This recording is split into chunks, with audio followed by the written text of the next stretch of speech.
hii parokia. Miaka miwili iliyopita ndugu mmoja alinikuta pia kwa maungamo, na nilipomsikiza jinsi ambavyo anajieleza kama maungamo, nikuuliza, by the way, pole kupata, lakini unapokea? Akaniambia hapana, lakini kila mwisho wa mwaka huwa ninapokea, na kila mwanzo wa mwaka huwa ninaenda maungamo. Kwa hivyo napokea mwisho wa mwaka na mwanzo wa mwaka na kuja maungamo, ili Mungu aniondolee dhambi mwaka mzima niweze kutembea na yeye.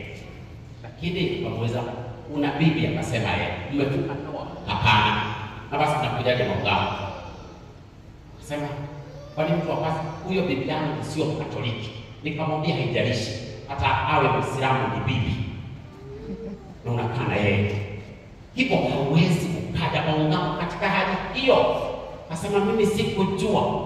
Nikajua kuna wengi hii parokia wakuja maungamo na wanajipokesha kama hiyo, wamejifungulia siku moja kwa mwaka, kwa sababu hata mafundisho na sheria za kanisa zinasema kwamba ungama dhambi zako kwa lako mara moja kila mwaka, na pengine uweze kushiriki sakramenti ya Ekaristi angalau siku ya Pasaka. Na kuomba tafadhali, kama ulijifungulia jifunge, kwa sababu umefungwa. Haujafunguliwa kupokea. Huruma ya Mungu haiko hivyo. Huruma ya Mungu ni hiyo inayokuagiza jitazame, nijitazame, tuweze kujua kwamba hatujaweza kuishi katika neema zake Mungu Mwenyezi. Na kwa sababu Mungu amekuamsha na ameniamsha, anatuambia kwamba tufanye hima, kwa sababu Yuda Iskariote kwake hakukutana na Yesu kuvuka, maana alipomsaliti na alipoona ile barabara ambayo Yesu ameipitia kwa sababu ya kumuuza pesa, alirudisha zile pesa zilipokataliwa, akawatupia wale wakuu wa makuhani na aenda akajitia kitanzi. Hakushuhudia Yesu aliyekuvuka, aliyekuja sio kutuhukumu, bali kutushirikisha huruma ya Mungu, kwa sababu kupitia nguvu za ufufuko wake jiwe halikuweza kuvingirishwa na mtu. Ni nguvu ya ufufuko iliyovingirisha ile jiwe. Hiyo nguvu ya ufufuko ndio inayovingirisha jiwe ambazo zimefunga roho zetu kuzuia neema za Mungu zisiweze kufikia. Na ndio tunaitwa siku hii ya leo tunapoambiwa kwamba pokeeni Roho Mtakatifu. Tulipokea Roho wa Mungu wakati wa ubatizo wetu. Tulipokea Roho wa Mungu wakati wa sakramenti ya kipaimara, na pia tunapokea Roho wa Mungu ambaye kila wakati anatuonyesha ya kuwa tumezipoteza neema za Mungu tunaposhiriki dhambi, na hivyo anatuambia there is an opportunity given to each one of us that we may be able to confess our sins and be reunited again with God. That is the beauty of the sacrament of penance. Inatutoa katika kifo cha dhambi. Tunaziona dhambi zetu, tunaziungama hizo dhambi, na baada ya kuungama hizo dhambi, wewe na mimi tunapewa nafasi nyingine ya kurudi kwa Mungu. Hiyo ni nafasi tunaopewa ya kurudi kwa Mungu. Huyu mtoto alikuwa na tamaa sana ya kuweza kushiriki sakramenti ya maungano, kwa sababu alihisi ya kwamba hataki kushiriki katika Jumapili hii ya huruma ya Mungu akiwa na dhambi zake. Na naomba kama kila mmoja wetu angeweza kushtakiwa na dhambi zake, asukumwe na dhambi zake, sio kuelekeza kidole kwa wengine kama ambavyo wale watu walimzomea mtu kwa sababu tu ya simulia. Simu, nani aweze kusahau? Hamjambo, Mungu ni mwema. Msifu Yesu Kristo. Nani aweze kusahau? Tunaweza sahau, lakini we pretend sometimes to be holier than thou. Ni kama tujaifanya kosa. Hata tunaharibu sura kuwatazama wale ambao kwetu tunadhani kukubali ya kwamba hawaishi kuambatana na mpango wa Mungu. It is so unfortunate when we cancel the dementor, yet the one who died on the cross did not come judging and condemning. Rather, he came wishing every other person the shalom from God. Shalom, amani iwe naye. Niambie kama angekuja tuseme kuja rafiki.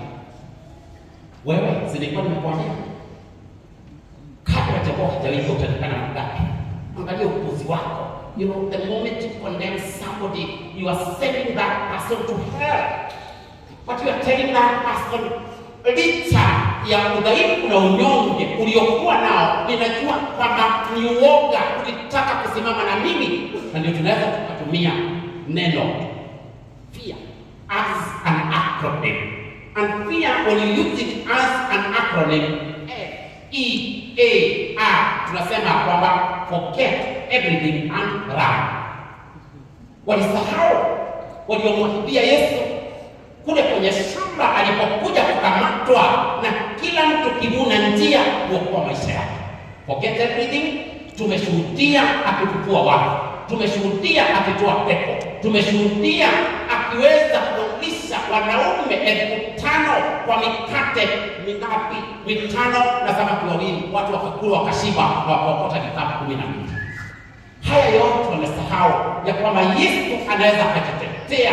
Kile anachohitaji ni wewe na mimi tusimame naye kama vile ambavyo Mama Bikira Maria na wanawake wengine walivyosimama naye, hata kusimama chini ya mti wa msalaba. You don't say anything, but your presence means everything. Means everything because it changes our lives. Umekuja, si ndio? Umekuja kutafuta nani?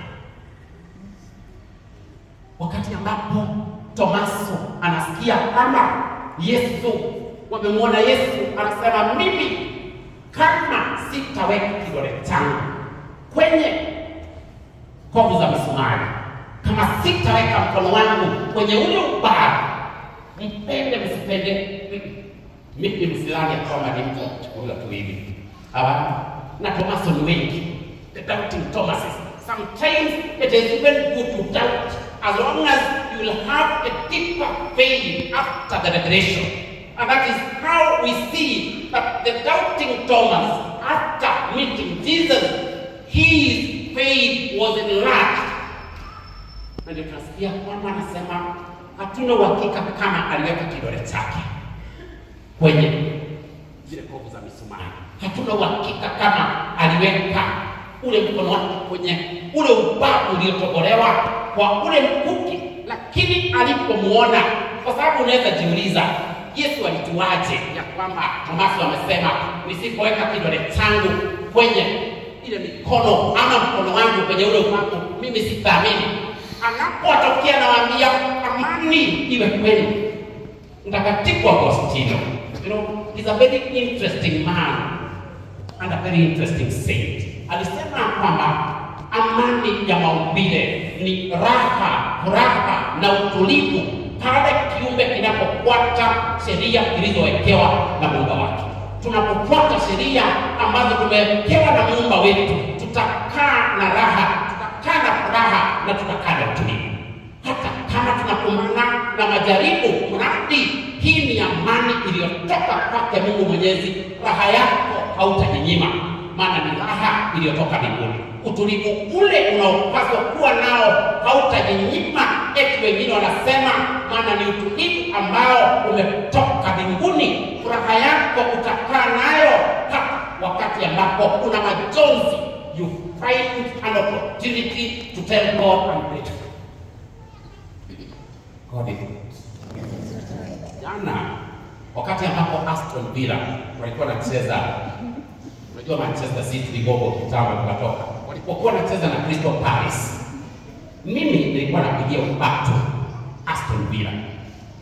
Lakini wacha niwaambie, kufikiria kwangu ya kwamba Aston Villa watakaza mpira maridadi na waweze kusukuma hawa nje waingie finali, ilienda kinyume.